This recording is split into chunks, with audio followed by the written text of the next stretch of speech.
सावली सूरत पे मोहन दिल दीवाना हो गया। भगवान कहते हैं मेरे को बिना भोग लगाए व्यक्ति जब भोजन करता है तो भुंग देते वहम पापा, वो अपना पाप खा रहा है। भगवान कोई हमारी रोटी खा तो जाते नहीं है। भगवान कोई ऐसा तो नहीं कि आपने रोटी दाल चावल रखे तो पूरी प्लेट साफ हो गई। ठाकुर जी तो केवल भोजन पर दृष्टि डाल के उसको शुद्ध करते हैं ताकि हमारे खाने योग्य वो हो जाए। भोजन तो हम नित्य ही करते हैं। यदि हम भोजन का भोग लगाते हैं तो वह भोजन नहीं रहता, प्रसाद बन जाता है और हमारे जीवन के ना जाने कितने विकार समाप्त कर देता है। खाने से आपको कोई घनघोर पाप लग जाएगा, नरक में चले जाओगे, ऐसा नहीं है। लेकिन हाँ, प्याज और लहसुन जो है ये तामसिक होते हैं और इनका सेवन करने से मन जो है वो विचलित रहता है, उसमें नकारात्मक विचार आते रहते हैं, इसलिए इनका सेवन नहीं करना। और सबसे बड़ी बात है भैया, हमारे ठाकुर जी को भोग नहीं लगता तो हम क्यों पाएं? सुना आपने, लहसुन प्याज खाने से किसी तरीके का पाप नहीं लगता, पर हमारे मन में गलत विचार आते हैं जिससे हमारे कर्म गलत होते हैं। चंदन घिसो, खूब सारा घिसो, केसर युक्त करके बीच बीच में केसर डालो और उसमें थोड़ा सा कपूर या फिर ब्रास ठंडक के लिए वो भी डालो और जल की जगह गुलाब जल डालो और उसको घिसो। खूब सारा जब निकल आए तो बढ़िया सूती के कपड़े में उसको डाल करके उसको निचोड़ो। उसका जब पानी निकल जाएगा तो वो चंदन ऐसा गुलाब का वो रसगुल्ला जैसा बन जाएगा। उसके छोटे छोटे गोले जैसे गोलियां जैसी बना के ठाकुर जी की गाल पर, ठाकुर जी के कंठ पर, ठाकुर जी के भुजा पर, ठाकुर जी के उदर पर, इस प्रकार 12 अंगों पर उन चंदन के उन भावों को रखो और शाम के समय उनको हटा दो। ठाकुर जी को इत्र लगा करके थोड़ा पोंछ दो। वो चंदन फिर आप अपने प्रयोग में लो, रोज उसको किसके माथे से लगाओ, ठाकुर जी को शीतलता का अनुभव। वैसे भी श्री कृष्ण जी ने श्रीमद् भागवत गीता में बताया है कि जो चंदन सेवा करता है वह प्रिय भक्त होता है श्री कृष्ण जी का, तो चंदन सेवा हमें अवश्य करनी चाहिए। और जो पतिव्रत इन दो बातों का पालन करता है, वो व्यक्ति नाम जप नहीं करे, वो व्यक्ति तपस्या ना करे, वो व्यक्ति व्रत ना करे, उसको तप जप और व्रत करने वाले से ज्यादा पुण्य प्राप्त होगा। पत्नी व्रत और पतिव्रत का पालन करता है।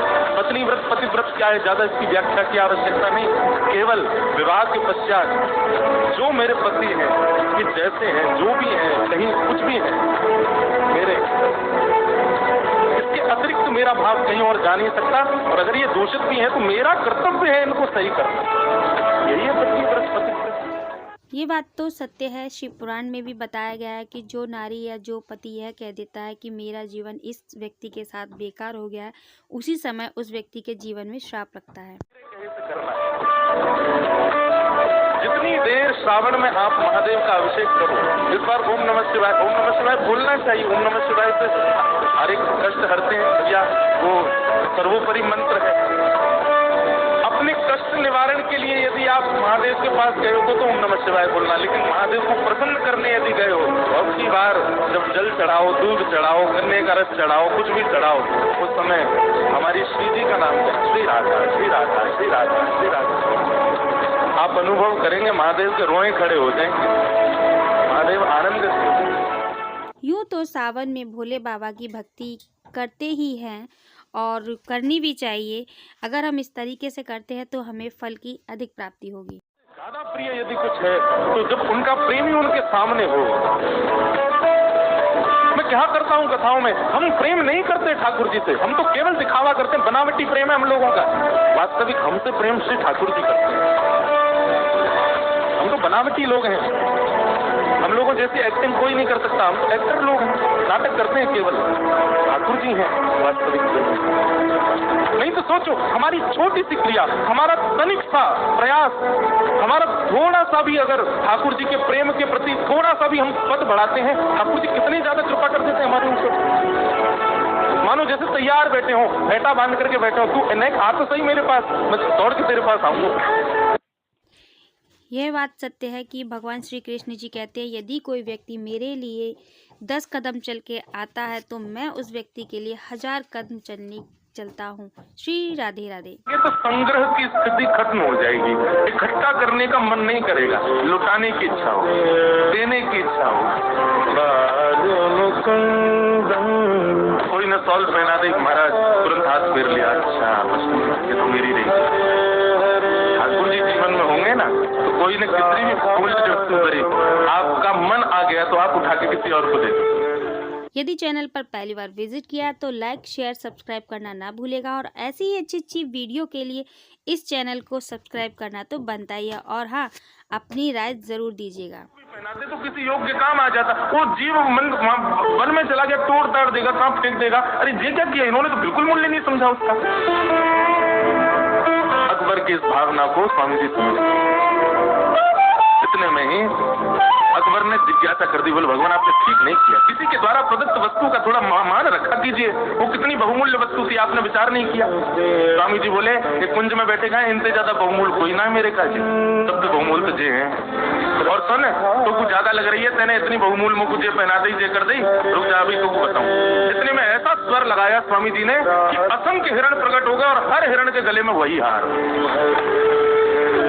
और बोले अकबर जा, कहाँ से ले लो हो ना, वह हिरण के गले से हार लेके चलो, ये असंख्य हार ले जाओ। भगवान को हम चाहे जितनी महंगी चीज चढ़ा दें, भगवान कभी भी वस्तु का मूल्य नहीं देखते, वह चढ़ाने वाले का भाव देखते हैं। इसीलिए वो सदैव कहते हैं कि मैं भाव का भूखा हूँ, पैसे का नहीं। एक ही बार करना चाहिए, किसी से भी करो, बार बार आग्रह नहीं करना चाहिए। बस बार बार आग्रह करने का अधिकार केवल दो लोगों का इस संसार में, माता और पिता। और वे आग्रह केवल एक ही बार करें, दूसरी बार तो छोटा उठावे हाथ लिए बालक के पीछे, उससे आग्रह थोड़ी करेंगे। बाकी संसार में आपका जो भी संबंध हो, आग्रह एक ही बार करो, एक बार में मान जाए तो अच्छा, नहीं माने तो दोबारा नहीं बोलना चाहिए। तो आपको इतनी सारी बातों में कौन सी बात ज़्यादा अच्छी लगी ज़रूर बताइएगा कमेंट सेक्शन में। श्री शिवाय नमस्तुभ्यम, हर हर महादेव। रखिएगा अपना ख्याल और लाइक शेयर सब्सक्राइब करना मत भूलिएगा और अपनी राय रखना ज़रूर। राधे राधे।